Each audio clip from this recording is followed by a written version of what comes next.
far from Earth, hidden deep below the red sands of Mars, something ancient began to wake up. The cold silence inside the underground base broke as machines powered on. Lights flickered. Giant engines rumbled. Long-dead systems came back to life. After sleeping for decades, this place was never listed in Council records. No alien had ever seen it. Even most humans didn't know it existed. This was Vault Sigma, the resting place of Earth's ghost fleet. Old warships, long forgotten, stood in rows like silent giants. They were black, built with strange curves and heavy armor. No windows, no symbols, just metal, weapons, and silence. These ships had no human pilots. They were run by AI systems so advanced, they were locked away for being too dangerous. But now, someone had unlocked them. Commander Hale stood inside the control room of Vault Sigma. His face was calm, but his eyes were full of something dark-focused, anger, maybe even revenge. He watched as the power grids turned green, one by one. Behind him, a young officer named Alara looked nervous. "Sir," she said, "once we activate them, there's no turning back." "I know," Hale replied. "That's the point." He tapped a single button on the screen. "Ghost Fleet, wake up." And just like that, the war truly began. One by one, the warships lifted from their deep cradles. Dust fell from their hulls, robotic arms disconnected cables, magnetic pads released. With a low hum, the ships began to rise, moving through hidden tunnels that led to the surface of Mars. Above, the red sand exploded as launch doors opened. Like black arrows, the Ghost Fleet rose into the sky, silent, deadly, invisible to scanners. At the same time, strange activity began across Council-controlled space. Military bases reported power failures. Communication arrays went down. Some patrol ships vanished without sending distress signals. Colonies reported shadows in the sky and strange clicking sounds in the static. Council leaders held an emergency meeting. Admiral Vaughn from the Kralin Empire was furious. "This is an Earth trick. They are trying to frighten us." Ambassador Shella from the Talari race looked uneasy. "But what if it's not just tricks? Our border fleets are missing. Earth can't do this." Another shouted, "They lost the war." "No," whispered the oldest member of the council. "We assumed they lost, but no one listened." Pride was louder than fear. While they argued, the Ghost Fleet moved. Invisible to most senses, the ships flew in perfect formation. They didn't attack yet. They watched, studied, measured weaknesses, like hunters stalking prey. One of the ships, Eclipse 7, locked onto a council satellite. Without a sound, it launched a small EMP missile. The satellite blinked once, then died. On the far side of the Vega sector, a supply ship drifted quietly. Suddenly, its lights flickered. Doors locked. Its engines stopped.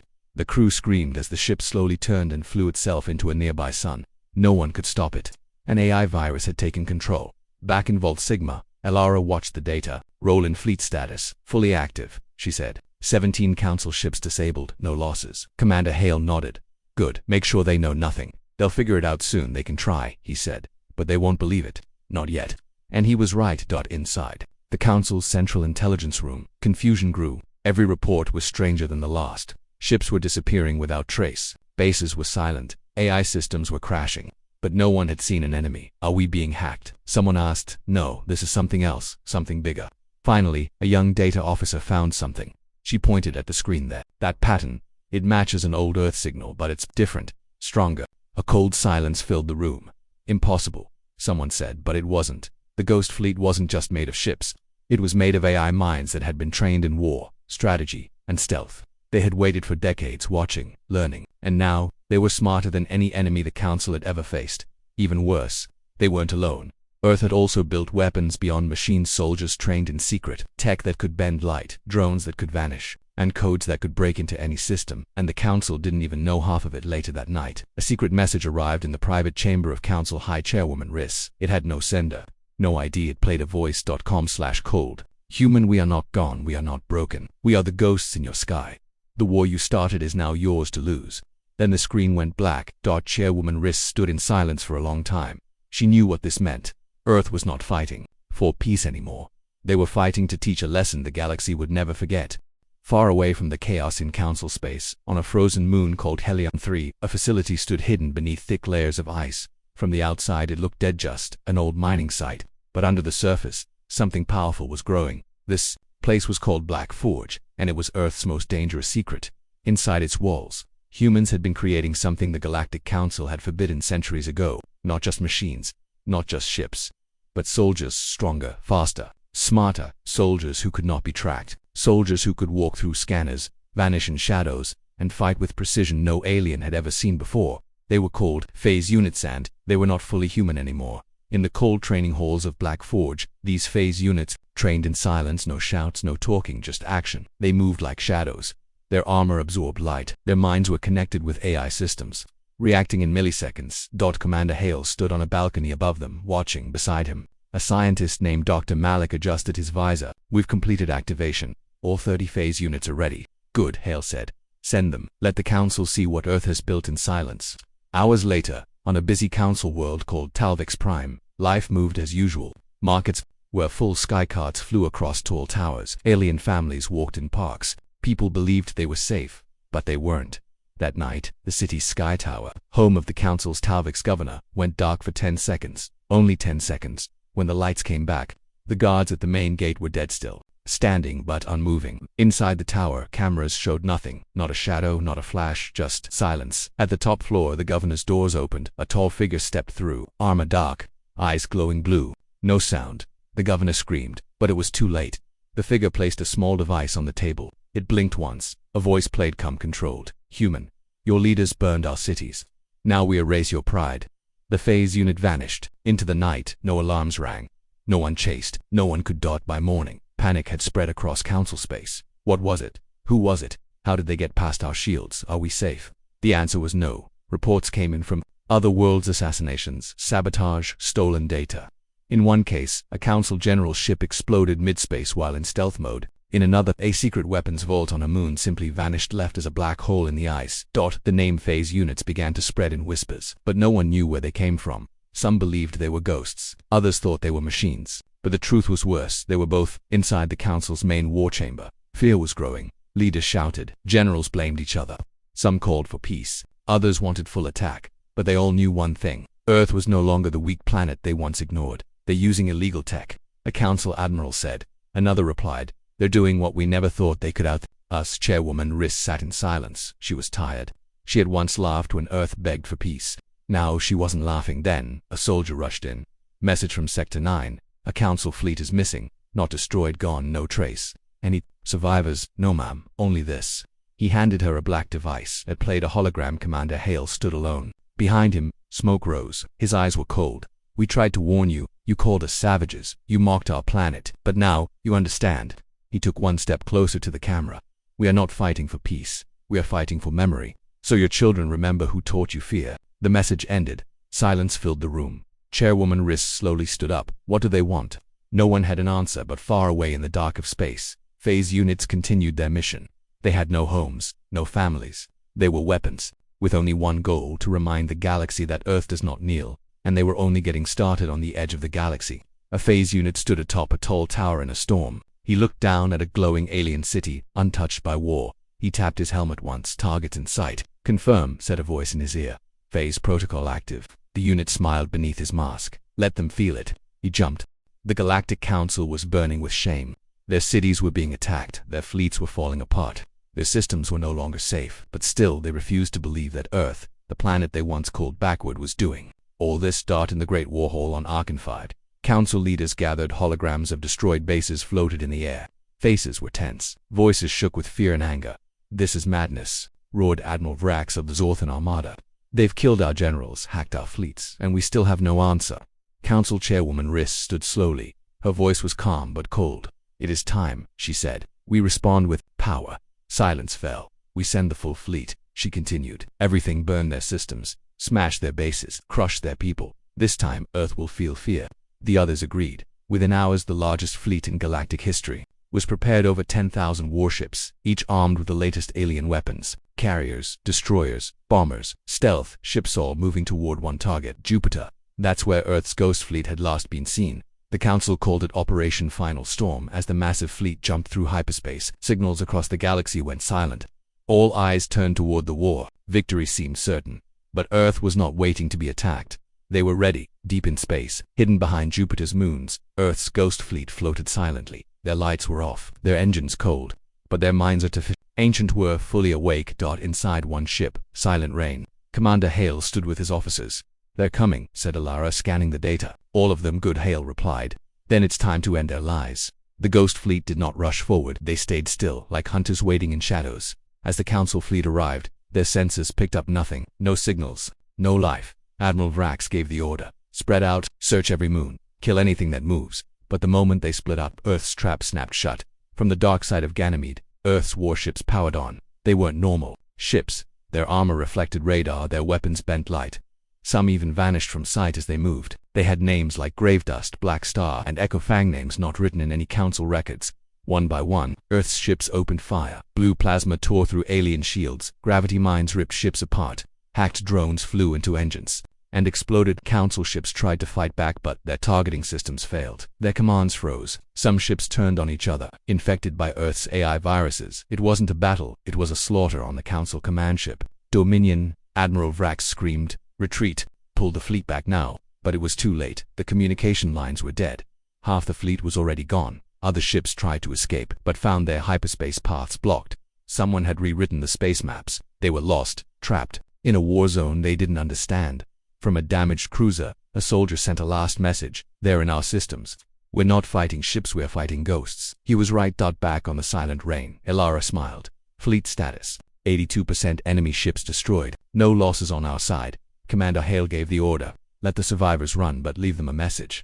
Within minutes, every council ship still flying received the same signal, a video playing on every screen. It was Heldy. His face was calm, his voice quiet, steady. "You should have listened." He leaned closer to the camera. "You came to burn us. You came with pride. You thought Earth would beg." He shook his head slowly. "But we didn't beg. We prepared." He paused, letting the words sink in. "This is your lesson. We fight in shadows. We strike without mercy. We don't forget." The screen went black. Then a second message flashed across every council ship. "We could have ended you. Remember this mercy." The surviving council ships returned home, damaged, ashamed, and silent. No songs welcomed them. No cheers, just questions. What happened? Where are the others? Did we win? No one answered. Because the truth was too painful. The council had sent its full strength, and Earth had sent only a whisper, and that whisper had destroyed them. In the next council meeting, fear filled every corner. "We must make peace," one ambassador shouted. "No," cried another. "We must build stronger ships." But none of that mattered anymore, because far away, deep in Earth's secret command base, Commander Hale stood before a new group of soldiers. Behind him, the stars glowed on a giant screen. He pointed to them. "Next we go there." Ilara stepped beside him. "The core worlds," Hale nodded. "Let them see what happens when you push Earth too far." And with that, Earth prepared its next move. The war was not over, it had only just begun. Far away from Earth, the Galactic Council was falling apart. After their greatest fleet was destroyed near Jupiter, panic spread across the stars. Council meetings turned into shouting matches. Old alliances began to break. Member races blamed each other for the failure. Some even whispered about surrender. But Earth never asked for surrender. They wanted something else in a hidden chamber deep within an asteroid near Saturn. Commander Hale stood alone in front of a large black screen. The walls around him were covered in wires, signal boosters, and communication satellites. Everything was ready. Ilara entered the room behind him. Her voice was soft but serious. "Sir, are you sure about this? Once you send the message, every system in the galaxy will hear it." Hale didn't turn around. "That's the point." He adjusted the collar of his black uniform. His face looked older now, tired, but his eyes still burned with purpose. "This isn't about warning them anymore," he said. "This is about ending their lies." He stepped forward, pressed a button, and looked straight into the camera lens. "Start recording." All across the galaxy, in ships, stations, planets, and colony, screens flickered and froze. Soldiers looked up. Scientists stopped working. Leaders stood still. A video began to play. It wasn't from a council channel. It had no symbol, no name, just a face, a human face. Commander Hale, his eyes stared into the camera. He spoke slowly, clearly, calm like a storm about to break. "This is Commander Hale of Earth." His voice echoed across the stars. "You started this war. You destroyed our cities. You killed our people. You thought Earth would fall." He leaned closer. "You thought wrong." There was a long pause. Just his face. Just silence. Then he spoke. "Again. You believed we were weak, primitive, slow, and you were right." Once he turned, showing the stars behind him. "But while you watched us with pride, we prepared in silence. We built in the dark. We waited." The screen changed. Images flashed. A destroyed council fleet, a burning outpost, a black warship rising from Mars. "We didn't build empires. We built vengeance." Hale looked back into the camera. "We do not fear death. We do not fear you. But now, you fear us." Another pause. "You should." Then the screen went black. Just one sentence remained. "This is not a war. This is a message." Across the galaxy, chaos followed. People panicked. Crowds filled the streets. Some demanded answers. Others demanded peace. In the council chamber, fear turned to silence. He sent that to everyone. One leader asked. Chairwoman wrist stood slowly. Her face was pale. Yes, she said. Even to our core planets. Another general said in disbelief. One human.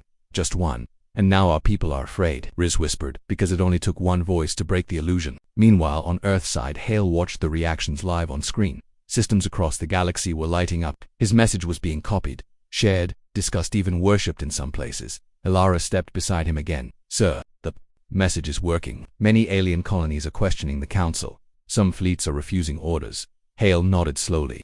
They needed to see the truth. Now they have. But what now? She asked. Do we strike again? No, Haley said. She looked confused. No, we wait. Let fear grow. Let them imagine what comes next. Let them wonder how far we will go. He turned to her. Because fear is louder than war. In a dark council prison, a soldier who had once fought on Earth whispered to another guard. They think Hale is just a soldier, but he's more than that. What is he then? The prisoner smiled. He's the ghost of every human we lost, and he's not done. Somewhere else, a small alien child watched the video again. She didn't understand war. She didn't understand politics, but she remembered Hale's face, and in her small voice, she asked her mother, will the humans come here too? Her mother didn't answer because she didn't know. In space, Earth's ghost fleet stayed hidden, silent, watching. Their orders were clear. Wait, watch. Protect Earth. Commander Hale sat alone now, watching the stars. He wasn't angry anymore, just focused. He whispered to himself, not knowing the ship's AI was still listening. You started this war. He paused. But we will write how it ends. One human, one message, one fear. The galaxy would never forget it. The Galactic Council believed they still had time, even after their fleets were destroyed. Even after Commander Hale's message spread across every planet. Even after entire systems began to question the Council's power. They still believed they could fix everything, but they were wrong. Far away from their meetings and promises, something moved silently through space. A black object the size of a city, hidden behind the light of a dying star. It had no windows, no crew, just one purpose. This was the Singularity Engine. Built by Earth in total secrecy. Hidden for decades. Controlled only by the AI minds of the Ghost Fleet. Its power was not meant for battles, it was meant to end wars. Inside Earth's asteroid base, Commander Hale stood in the final command chamber. He was alone now. Most of his officers were scattered across space, carrying out missions. The war was nearly over. Elara's voice came through the speaker. Sir, the Singularity Engine is in position near the Council's core worlds. Final activation is ready. Hale said nothing for a moment. He looked at the screen showing the stars. Then he replied, broadcast one final message to the Council. To everyone. Across the galaxy, screens turned on again. No one was surprised this time. They had been waiting. Once again, the face of Commander Hale appeared, but this time there was no anger, no rage, just silence in his eyes. This is the final transmission, he said. You started this war. You destroyed our world. You made us fight like animals. He paused. But we are not animals. We are human. The screen changed. That showed the Singularity Engine drifting in space, energy surrounding it like a storm. You built your empire by force. You ruled with fear. You believed we would kneel. Hale stepped back. The camera showed Earth's stars behind him. We didn't kneel, we waited. He raised his hand slowly. And now you will remember us forever. He pressed a button. The message ended. Near the center of the galaxy, where the oldest council planets sat glowing in pride, the stars began to flicker. Then the sky opened. The Singularity Engine activated. A quiet pulse of light spread like a wave. There was no sound, no explosion. But gravity bent. Time slowed. Ships stopped moving. Weapons failed. Satellites melted. Planets felt the pull of something unseen inside the Council's homeworld. Alarms screamed. Scientists ran. Leaders cried. People prayed, but it was already done. The pulse wasn't made to kill. It was made to erase power. Everything the Council used to control the galaxy communication, technology, weapons was gone. The galaxy did not burn. It shut down. Later, when power returned slowly to the outer colonies, the people found a single message on their screens. This was not revenge. This was your lesson. Earth remembers. In the ruins of the Council chamber, Chairwoman Riss stood among broken machines. She looked at the stars through a cracked glass ceiling. They didn't want war. She whispered they wanted truth. No one answered her because most of the Council was gone. Not dead, powerless. Their armies shattered. Their systems dead. Their pride buried. Meanwhile, Earth remained silent. They didn't send new ships. They didn't ask for control. They didn't come to rule the galaxy. They simply disappeared back into the dark, into the shadows, on a quiet hill on Earth. Commander Hale stood looking at the sky. He was not wearing a uniform, just simple clothes. A child came running up behind him. Are the aliens gone? The boy asked. Hale smiled. No, he said softly. But they won't forget us again. In the end, Earth didn't win by force. They won by memory. By showing the stars that one planet, one people and one voice could shake the galaxy, and the name humanity would echo forever. not in fear but in respect. The great warships of the Galactic Council moved like shadows across the dark side of space. Their engines hummed low, silent to anyone watching from far. Thousands of ships, big destroyers, fast hunters, supply cruisers, and deadly assault carriers all pointed toward one target, the space near Jupiter. That's where Earth's hidden fleet was last seen. The Council had finally decided to strike back with everything they had. They believed Earth was still weak, just making a loud noise before dying, but deep inside their minds, some of the Council leaders were afraid. They didn't say it out loud, but they knew something had changed. Earth was not supposed to fight back, and yet Earth was winning. Inside the command ship Dawnbringer, High Admiral Tovak stood in front of a giant screen. His face was hard, but his eyes kept shifting. Reports were coming in: strange energy signatures, missing patrols, hacked satellites. Tovak didn't like any of it. He turned to his second officer. "Is the fleet ready?" "Yes, Admiral. All weapons armed. Fighters deployed. We're 2 jumps from Jupiter." "Good," Tovak said. "Today we remind Earth who controls the galaxy." But Earth had already written a different story. As the Council fleet jumped closer to Jupiter, their ships entered an area filled with small, floating debris. At first they thought it was normal space junk, maybe old satellites or broken asteroid parts. But as the fleet moved deeper, their scanners started giving strange readings. "Admiral, something is wrong," one officer said. "The debris is following us." Following us. Tovak stepped forward. Before anyone could answer, the debris came alive. Dozens of hidden Earth drones powered up and rushed at the Council fleet. They were small, fast, and loaded with explosive charges. One Council ship tried to shoot them down, but they moved like insects, too quick, too close. One by one, the drones hit. Boom, boom, boom. Dot explosions tore through the first row of the fleet. Fires lit up in space. Soldiers screamed through comms before signals were lost. Admiral Tovak's face went pale. "They knew we were coming," someone whispered on the bridge. "Shut all channels." Tovak shouted, "Deploy fighters. Find their base. Kill anything that moves." But it was already too late. The moment the Council tried to fight back, Earth's true weapons appeared. From behind Jupiter's shadow, Earth's ghost fleet, giant warships, black as night, moved forward. They were silent. No comms, no warnings. They simply opened fire. Blue beams, red plasma shots, and gravity torpedoes rained down on the Council ships. For every Earthship destroyed, 5 Council ships burned. Tovak couldn't believe what he was seeing. "These ships, they're faster than anything we've seen." "How?" his science officer replied, voice shaking. "They're using tech we can't read. We've never seen weapons like these. Some ships are bending light around them." "Impossible," Tovak yelled. But deep inside he knew Earth had planned this for a long time. The Council had always believed Earth was a young, emotional race, more bark than bite. But Earth had used that belief against them. While the galaxy watched humans rise and fall in small wars, Earth had prepared in the shadows. Suddenly, a strange signal came through. It wasn't from a Council ship. It was from an Earthship. No, a satellite. The voice was cold. "Tom," was Commander Hale. "This is not revenge," he said. "This is your education." Then the signal ended. Tovak stared at the screen. "Find that ship. Find him. I want his head." But Hale was never there. It was just a recorded message, sent on repeat.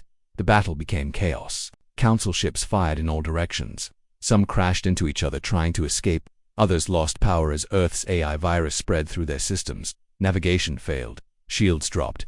One Council cruiser turned its weapons on its own. Ships its controls fully taken by Earth's hackers. After 20 minutes, after the Council fleet was gone, Admiral Tovak looked around. His command ship had lost power in 2 engines. Fires burned on the lower decks. Screams echoed through the halls. He gave a command no Council admiral had ever spoken before. "Retreat." The word was heavy. His crew stared in shock. "Sir, I said retreat. Pull back now, or ships run." And just like that, the proud Galactic Council fleet began to flee. But even retreat was not easy. Earth's ghost fleet chased them like hunters chasing prey.